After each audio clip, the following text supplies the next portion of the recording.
Hello there. I have just pulled out my new ink colors. I've taken off the wrappers and I wanted to give you a quick little tip on adding the names to the ink pads.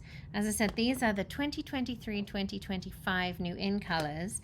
You have copper clay, moody mauve, and I understand here in the States we call it mauve, but you'll probably hear me call it mauve. Boho blue, wild wheat, and pebbled path. So when you look on the back side of your new ink pads, you'll see that there's got some names there. Now these are all little stickers. I tend to pull off this first piece and then I'm going to apply, I've got two English versions here, one to the front and one to the back of my ink pads, and that's so when I put these into my storage unit, then I can see the color on the ends. So let's see if I can get this somewhat straight.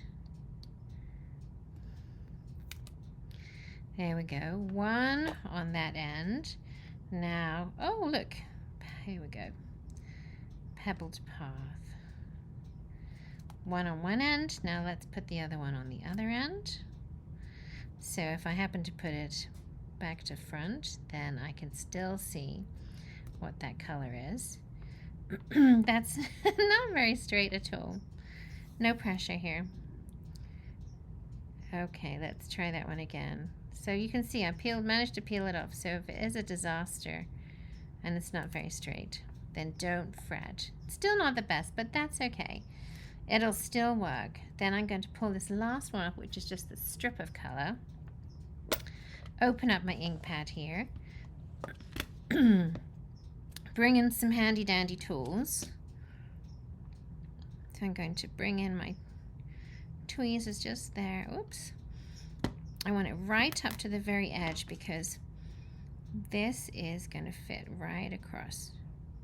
So it is a little tricky to maneuver and get that in there, but it's definitely well worth it in my opinion, because this then when you have your ink pad open, oh look, I've even got plenty of ink on myself too. When you have your ink pad open, then you can see what color you've got in front of you. And you can then have them all lined up. And when you feel it, you know, you can't tell by the ink pads what color they are. But this, having that little strip in there, is definitely going to help you out to determine what you're working with. So that's my tip. Hope it helps you and enjoy your new ink pads.